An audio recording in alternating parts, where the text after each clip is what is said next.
दोस्तों आज की इस वीडियो में हम बात करेंगे, अगर आपने मई जून 2025 में डीयू के सेमेस्टर एग्जाम्स दिए थे और आपका यूएफएम लग गया था। अब काफ़ी स्टूडेंट को ईमेल आना स्टार्ट हो गए हैं यूएफएम केस के रिगार्डिंग और उनसे उनका रिस्पॉन्ड मांगा जा रहा है कि अब अपना रिस्पॉन्ड दीजिए कि अब आपकी क्या राय है। नाउ इस वीडियो में हम डिस्कस करेंगे यूएफएम लगने के बाद स्टेप बाय स्टेप क्या प्रोसेस होता है आपका एक्चुअल रिजल्ट डिक्लेयर होने तक और रिस्पॉन्ड देने तक, पनिशमेंट मिलने तक क्या सारा प्रोसेस होता है। तो सबसे पहले आप अगर अपने एग्जामिनेशन हॉल में कोई भी अनफेयर एक्टिविटी करते हुए पाए गए तो टीचर क्या करता है कि आपसे आपकी शीट ले लेता है और अब ये टीचर पे डिपेंड है कि वो या तो आपको दूसरी शीट दे देगा या तो आपको नहीं भी देगा। दूसरी शीट देने का ये मतलब हरगिज नहीं है कि टीचर ने आपको माफ़ कर दिया, आपकी दूसरी शीट इवेल्युएट हो ही जाएगी, इसका ये मतलब नहीं होता। ठीक है, कुछ कुछ कंडीशंस में दे दी जाती है शीट, कुछ कुछ कंडीशंस में नहीं दी जाती। अब ये तो आपका केस हो गया, उस दिन आपका कोई भी केस हुआ, आपने मोबाइल फ़ोन पकड़ा गया, चीटिंग करी आपने या कोई चिट वगैरह पकड़ी गई या आपका कोई गलती नहीं थी, आपके डेस्क के नीचे से कुछ चीज़ें पकड़ी गई, तो कुल मिलाकर उस दिन केस बन गया और ये सारा मसला हो गया।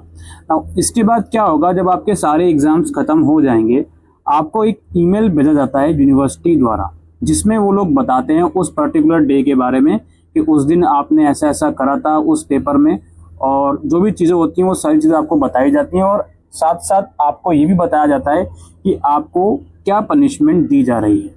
और उस ईमेल में आपको ये रिक्वेस्ट करी जाती है कि आप रिस्पॉन्ड करें ईमेल का और बताएं कि आपको जो पनिशमेंट हम दे रहे हैं क्लॉज ए क्लॉज बी ये क्यों नहीं दी जानी चाहिए। ठीक है, ये सब चीज़ें आप लोगों को जो पहली बार ईमेल आता है उसमें कही जाती है। तो इस ईमेल आने के बाद आपको क्या करना होता है, आपको अपना मेल भेजना होता है। मेल किस पे भेजेंगे आप अपने ईमेल को गौर से देखेंगे, सबसे लास्ट में एक ईमेल आईडी दी जाती है। जिस मेल से ईमेल आ रहा है उसमें काउंटर रिप्लाई नहीं करना, आपको ईमेल आईडी सबसे नीचे दी जाती है, उसमें लिखा रहता है किसी क्वेरी के लिए यहाँ पर कॉन्टेक्ट करें, तो उस ईमेल आईडी पर आप मेल डालोगे। ठीक है, अच्छा मेल के अंदर ध्यान रखिएगा अपना केस नंबर वगैरह, एग्जाम रोल नंबर ठीक से लिखिएगा, जो आपको इनिशियल मेल आता है उसमें सारी चीज़ें लिखी रहती है। तो आप उसमें ईमेल डालोगे बहुत ही प्रॉपर मैनर में और बेसिकली अपोलोजाइज करोगे कि आगे से ऐसी गलती नहीं होगी या आपकी एक्चुअल गलती नहीं थी। आप ये भी लिख सकते हो कि सर वो मेरा चिट नहीं था, वो बाय मिस्टेक नीचे पड़ा हुआ था, मैंने ध्यान नहीं दिया। जो भी जेन्युइन रिप्लाई है वो आप करोगे। अब रिप्लाई में क्या लिखना है ये हम नहीं बताएंगे, क्योंकि ये अगर हमने बता दिया आपने वही सेम रिप्लाई कर दिया और आपकी प्रॉब्लम सॉर्ट आउट नहीं हुई तो भाई आप हमारे ऊपर भी ब्लेम डाल सकते हो कि आपके कहने से रिप्लाई करा था फिर भी पनिशमेंट सॉल्व नहीं हुई। तो रिप्लाई तो आपको खुद ही बनाना है केयरफुल मैनर में और उन्हें करना है। जब आप रिप्लाई कर दोगे उसके कुछ दिनों के बाद डीयू जो है आपको दूसरा मेल फिर से भेजेगा जिसमें वो फाइनली ये बताएगा कि अब आपको एग्जैक्ट पनिशमेंट क्या मिल रही है।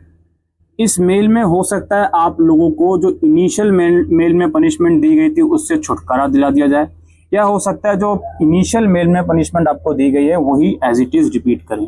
मोस्ट ऑफ द केसेस में एज इट इज़ रिपीट होती है पनिशमेंट रिप्लाई मिलने के बाद भी, या कुछ केसेस में वो लोग माफ़ भी कर देते हैं अगर इशू जो है जेन्युइन पाया गया।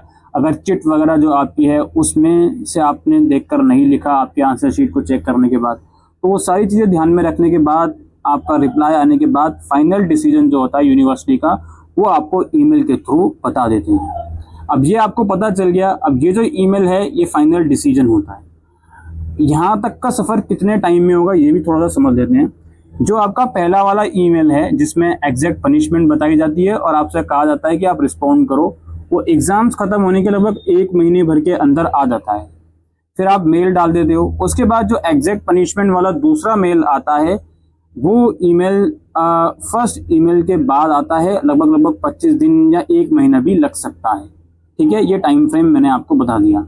और अगेन ये ईमेल जो है फाइनल डिसीजन होता है। अब जो आपका प्रोग्राम का रिजल्ट डिक्लेयर होगा यूनिवर्सिटी द्वारा, जैसे मान लीजिए आप बीकॉम के स्टूडेंट हो, अब यूनिवर्सिटी का बीकॉम का आपके सेमेस्टर का रिजल्ट डिक्लेयर हुआ तो उसके साथ आपकी मार्कशीट नहीं पब्लिश करी जाएगी। ठीक है, आपका रिजल्ट जनरल स्टूडेंट्स के साथ नहीं आएगा। आपकी जो मार्कशीट है वो पब्लिश करी जाएगी अप्रॉक्स 20 से 30 दिन के बाद, यानी कि जो एक्चुअल रिजल्ट आ रहा है यूनिवर्सिटी का उससे 20 से 30 दिन के बाद जो आपकी मार्कशीट है, आपका रिजल्ट है, वो डिक्लेयर करा जाएगा। और समटाइम इसमें देरी हो जाती है। अगर आपका रिजल्ट एक्चुअल डिक्लेयर होने के 1 महीने तक भी नहीं आया तो आप एक बार एग्जाम ब्रांच में कांटेक्ट कर सकते हैं। और जब आपकी मार्कशीट एक्चुअल में खुलती है तो जो भी आपको पनिशमेंट मिली होती है, क्लॉज ए की पनिशमेंट या क्लॉज बी की, उसके हिसाब से आपको ग्रेड्स दे दिए जाते हैं फेल का। या अगर सिर्फ एक पेपर में फेल है, बाकी सब में पास हो, तो जो भी पास हो वो आपको दे दिया जाता है। ठीक है। और दोबारा से मैं कुछ इंपॉर्टेंट पॉइंट्स रखूंगा। अगर आपने एक्चुअल में कोई भी अनफेयर एक्टिविटी नहीं करी है, आपके डेस्क की चिट मिल गई जो आपके पेपर से मैच नहीं करती, तो आपको घबराने की जरूरत नहीं है। काउंटर मेल में वो रिजॉल्व हो जाती है, आपको माफ कर देती है। दूसरी पॉइंट हमारा ये है, अगर आपका मोबाइल फोन पकड़ा जाता है अनफेयर मीन्स में, तो आप अपने मोबाइल फोन के रिगार्डिंग बातचीत कर सकते हो जब आपका रिजल्ट एक्चुअल में डिक्लेयर हो जाए। ठीक है। या फिर जब दूसरा ईमेल आ जाए, फाइनल वर्डिक्ट आ जाए आपका पनिशमेंट का, उसके बाद भी तो बेहतर होगा जब आपका मार्कशीट खुल जाए उसके बाद आप एग्जाम ब्रांच जाके बातचीत कर सकते हो कि सर हमारा मोबाइल फ़ोन है वो हमको रिटर्न कर दीजिए, अगर आपका मोबाइल फ़ोन पकड़ा गया हो तो। ये सारा प्रोसेस होता है यूएफएम केस लगने का दोस्तों। क्लॉज ए में शायद सिंगल पेपर कैंसिल करा जाता है, क्लॉज बी में पर्टिकुलर सेमेस्टर के सारे एग्जाम्स कैंसिल कर दिए जाते हैं। आप सभी लोगों से रिक्वेस्ट है कि मेल वगैरह प्रॉपरली लिखें, अपनी गलती अगर आपने करी है उसे एक्सेप्ट करें तो ज़्यादा बेहतर होगा आप लोगों के लिए। ठीक है। और पनिशमेंट ना मिले इसका जो पीछे लॉजिक होता है वो यही होता है कि या तो आपकी जो चिट पकड़ी गई है वो आपकी थी ही नहीं, आपके डेस्क के नीचे से मिली है, क्योंकि सारी चीज़ें जो इन्विजिलेटर वहाँ पर होते हैं उनका क्या रिस्पॉन्ड गया है प्रिंसिपल के कि कहाँ से बच्चों को अनफेयर मीन्स में, किस तरह के अनफेयर मीन्स में पकड़ा गया, तो वो भी बहुत ज़्यादा मैटर करता है। ठीक है। आपसे रिस्पॉन्ड भी वहाँ पर लिया जाता है यूएफएम केस लगने के टाइम पर, आपका रिस्पॉन्ड भी उस वक्त बहुत मैटर करता है। ज़्यादा अकड़ में मत रहिएगा, बी पोलाइट। अगर आपने गलती करी है तो वहाँ सॉरी बोल दीजिएगा, सो दैट एटलीस्ट आपका बोला गया जो सॉरी है वो भी इन चीज़ों के संज्ञान में आए, सो दैट हो सकता है आपको माफ़ कर दिया जाए। ठीक है। तो यही प्रोसेस है दोस्तों यूएफएम केस लगने के बाद दिल्ली यूनिवर्सिटी में। उम्मीद करते हैं ये वीडियो आपको यूज़फुल लगी हो, तो वीडियो को शेयर करिएगा। Thank you.